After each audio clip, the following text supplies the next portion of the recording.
All right, so we are 1 week away from the 2019 MLB winter meetings, okay?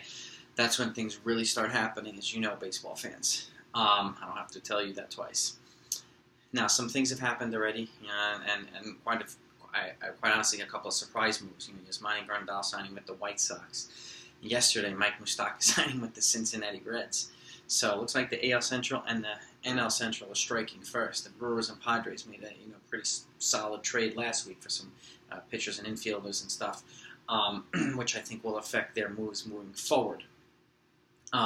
If you see my MLB free agent predictions, then you'll see where you'll know where I think most of the players are going to go. I do think some changes might happen now because of the surprise moves that have happened over the past 2 weeks. So what I want to talk about today is my 5 winter meeting predictions and the 5 moves that I think are going to happen. Now, I'm thinking about doing another video about just 5 ridiculously crazy bold trade proposals, but I pretty much know they're never going to happen. So I want to talk. I want to stay somewhat realistic, but bold on the same token.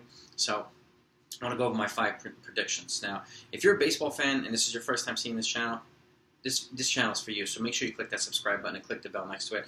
I've done a team-by-team breakdown of every single baseball team of what they should do versus what they will likely do in the offseason. On this channel, I've got MLB free agent predictions, I've got contract predictions, I've got videos on the Houston Astros cheating scandal, plus another video on a recommended punishment, and I've got a bunch of other videos as well on there, so I encourage you to take a look at them. But let's go over my top 5 winter meetings predictions. All right, so let's do it. Some of these are similar, but some of them are not. Let me elevate this a little bit. There we go. All right. Number 1, I think Didi Gregorius is going to sign with the Cincinnati Reds for about 4 years, $60 million. The Reds have started making their moves, and I think the Reds and the White Sox are just getting started. And the White Sox re-signed Abreu, and they brought in Grandal, so they're obviously adding to the offense. I think they're going to make one more significant move, and I think the Reds are going to make 1 or 2 more significant moves to really put themselves in a position to compete with the Brewers and the same to White Sox trying to overtake the Indians. I think he's going to sign with the Cincinnati Reds for about 4 years, $60 million, and I think the dark horse team is going to be the Milwaukee Brewers. Look at my Milwaukee Brewers trade because I have a prediction in terms of what they're going to do for shortstop is there as well. But I do think either the Brewers or the Cincinnati Reds, he's going to go to the NL Central. That's my prediction. He'll be an asset to either one of those teams. And the Brewers trade last week, they brought in a guy who's primarily a second baseman, but he also plays short and third base. But he could be used as a super utility guy. While you bring in a Didi Gregorius to play short and really solidify that infield. On the same token, you bring him in as a shortstop, fills a huge hole for the Cincinnati Reds. And now that they've got Moose, at third, you got Gallo at first. Votto at first. You bring in Didi, you got a pretty solid infield, and they've got Scooter, although he's a free agent. We'll see if he brings him back, but second base is also a position of need as well, so don't be surprised if they make a move. But anyway, Didi to the Cincinnati Reds is my number 1. My number 2 is Madison Bumgarner to the Atlanta Braves. I think they're going to, they've already solidified that bullpen, bring in Will Smith and re-sign Chris Martin. I think he's going to go to the Braves for about 4 years, $72 million. My dark horse team, again, is the Milwaukee Brewers or the Minnesota Twins. I think he's going to go to the Central if he doesn't go to the Atlanta Braves. But I see Atlanta Braves making a bold move and bringing him in because they really want to be at that next level. And they have to bring in a reliable starter. And I think he'd be a perfect fit for the Braves, and he'd be a perfect veteran to help the rest of the younger rotation develop as well. So, number 3, I think the San Diego Padres are going to make a trade for a starter. I think they're going to make a trade for a starter, and I think they're going to sign a starter as well. If you want to know who I think they're going to sign, watch my MLB free agent predictions video down below, and it's in the description. But I think they're going to make a trade for a starter. My predictions are either Matthew Boyd from the Tigers or Danny Duffy from the Royals or Robbie Ray from the Diamondbacks, even though it's the same league. They might have to boost their prospect package for a Ray, but that said, they have the number 1 farm in baseball. So I think they're going to package some of their prospects to make a significant trade.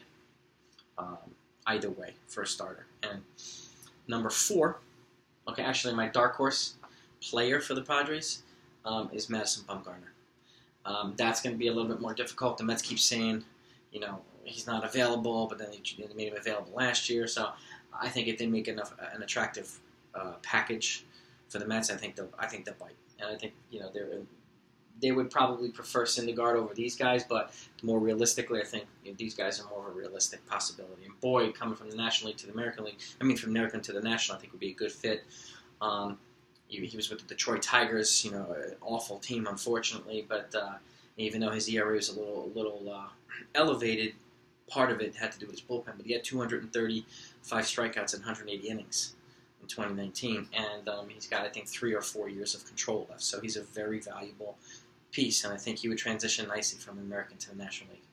So, number 4, I think Anthony Rendon's going to sign with the Philadelphia Phillies. Yesterday, they got rid of Cesar Hernandez, their second baseman, and Michael Franco, their third baseman, leaving a huge hole. Remember, last year they were dead serious about going for Manny Machado and Bryce Harper. They got one of them. Okay, what if they get Rendon this year? All right, and I think it's a very, very real possibility. And he's my pick to go to the Philadelphia Phillies. That's going to be the big signing. He'll be one of 3 Boras clients, 2 major Boras clients.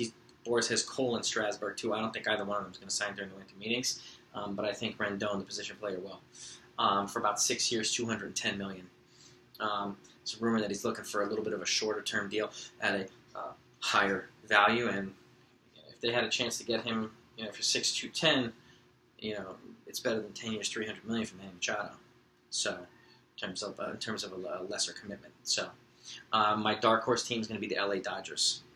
I personally see the LA Dodgers making bigger moves via trade over signings, but it's the Dodgers. They have a lot of money freed up. Friedman made some really shrewd and intelligent moves to kind of put them in a position to strike hard this offseason. But I still think Rendon's going to go to the Phillies. And that said, with the Dodgers, number 5, I think they're going to trade for Francisco Lindor at the meetings. They're going to put together a significant package. If you want to know the type of package that they're going to probably have to put together, what I think they're going to put together, watch my Dodgers video and watch my Cleveland Indians video. Okay, I talk about packages for Lindor. My dark horse team for the Francisco Lindor are 2 teams, the Milwaukee Brewers and the New York Yankees, both of which are good options as well, especially if the Brewers do not sign, Didi Gregorius for shortstop. They can put a package together as well for Francisco Lindor, and that would make their infield just ridiculous. And the Yankees could also put a package together for the Indians, especially if they take salary, like adding Corey Kluber or something like that, because Cleveland is looking to cut payroll, so it could make him an attractive option as well. But I personally see the Dodgers being the number 1 team to get Lindor, and I can't see anybody leapfrogging them. So. And if they get Lindor, I think it's going to change the landscape of the National League West. So here's my 5 predictions for the winter meetings. Let me know what you think. If you like it, please click the like button. If you want to see more videos like this, click that subscribe button and click the bell next to it. I'm going to be putting out more videos on a regular basis. I put them pretty much new videos every other day. If you have proposals of your own, put them in the comments. I respond to all comments. If you want me to do a specific type of video, put them in the comments as well. I try to accommodate all requests. And right now I'm batting 1,000 for accommodating requests. So I like to keep up with it as well. So I'll be happy to accommodate. And I hope you enjoyed this video. And let's have a good time at the winter meetings. Happy holidays, everybody. Talk to you soon.